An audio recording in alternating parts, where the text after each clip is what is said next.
মালয়েশিয়ায় কর্মসংস্থানের দুয়ার খুলতে সব ব্যবস্থা পাকাপোক্ত করেছে বর্তমান অন্তর্বর্তী সরকার। ইতোমধ্যে ১২ লাখ লোকের কর্মসংস্থানের প্রক্রিয়া শুরু হয়েছে। এর মধ্যে ৫০,০০০ শ্রমিক আনা হবে যাদের কোনো রকম টাকা খরচ হবে না। বিভিন্ন ক্যাটাগরিতে দুই দেশের সরকার বিনা খরচে আসা শ্রমিকদের তালিকা নিশ্চিত করবে।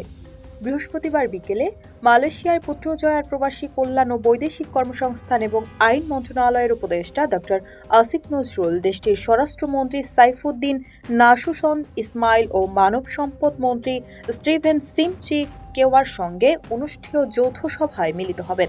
সেখানে এ সংক্রান্ত একটি চুক্তি হওয়ার কথা রয়েছে।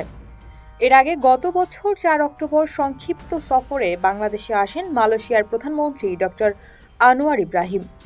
রাজধানী ঢাকার হোটেল ইন্টারকন্টিনেন্টালে দ্বিপক্ষীয় বৈঠক হয় প্রধান উপদেষ্টা ডক্টর মোহাম্মদ ইউনূসের সঙ্গে।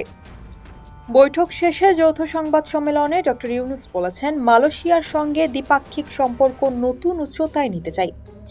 দুই দেশেই সম্পর্ক এগিয়ে নিতে সম্মত হয়েছে। অর্থনৈতিক, সাংস্কৃতিক, রোহিঙ্গা ইস্যুতে আলোচনা হয়েছে। তাছাড়া বাণিজ্য ও বিনিয়োগ, শিক্ষা, প্রযুক্তি সংক্রান্ত বিষয়, মানব সম্পদ উন্নয়ন, জনশক্তি, রপ্তানি, যোগাযোগ, অবকাঠামো উন্নয়ন, প্রতিরক্ষা সহযোগিতা সহ পারস্পরিক স্বার্থ সংশ্লিষ্ট নানা বিষয়ে আলোচনা হয়েছে।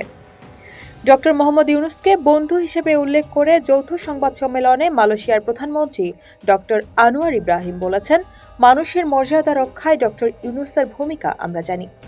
তাকে ব্যক্তিগতভাবে আমি চিনি, তাই তার উপর ভরসা রাখছি। বাংলাদেশের বন্ধু হিসেবে অন্তর্বর্তী সরকারের প্রতি সর্বাত্মক সমর্থন থাকবে। মালয়েশিয়ার প্রধানমন্ত্রী বলেছেন, বাংলাদেশের কর্মীরা আধুনিক দাস নয়, বাংলাদেশের শ্রমিকদের সুরক্ষার বিষয়ে কাজ করছি। বন্ধ শ্রম বাজার আবার উন্মুক্ত করে বন্ধুকে দেওয়া কথা রাখতে যাচ্ছেন আনোয়ার ইব্রাহিম। এমনটাই মনে করছেন প্রবাসী কল্যাণ ও বৈদেশিক কর্মসংস্থান মন্ত্রণালয় এবং মালয়েশিয়ায় অবস্থিত বাংলাদেশ দূতাবাসের কর্মীরা। জানা গেছে, মালয়েশিয়া আগামী কয়েক বছরের প্রায় ১২ লাখ শ্রমিক নেবে। এক্ষেত্রে বাংলাদেশের শ্রমিকদের জন্য বড় সুখবর মিলেছে। শ্রমবাজার সংশ্লিষ্টরা জানান, দেশটিতে সাধারণ শ্রমিকের বেতন মধ্যপ্রাচ্যের দেশগুলোর চাইতে দ্বিগুণ বা তারও বেশি।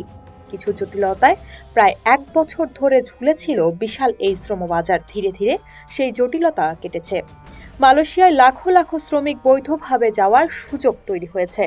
বাংলাদেশের কুয়ালালামপুর দূতাবাসের কর্মকর্তাদের সঙ্গে আলাপ করলে তারা বলেন, মালয়েশিয়া পর্যাপ্ত সংখ্যক শ্রমিক পাঠানো গেলে বছরে প্রায় $৫ বিলিয়ন বাড়তি রেমিট্যান্স পাবে বাংলাদেশ। এক্ষেত্রে আমাদের দেখা উচিত কে শ্রমিক পাঠালো, কোন এজেন্সি পাঠালো সেটা নয়, বরং আমাদের শ্রমিকরা কম অভিবাসন ব্যয়ে সেখানে যাওয়া এবং তাদের সুরক্ষার বিষয়টি সবার আগে নজর দেওয়া হচ্ছে। তারা আশা করছেন, স্বল্প খরচে শ্রমিকরা নিরাপদ অভিবাসনের সুযোগ পাবেন।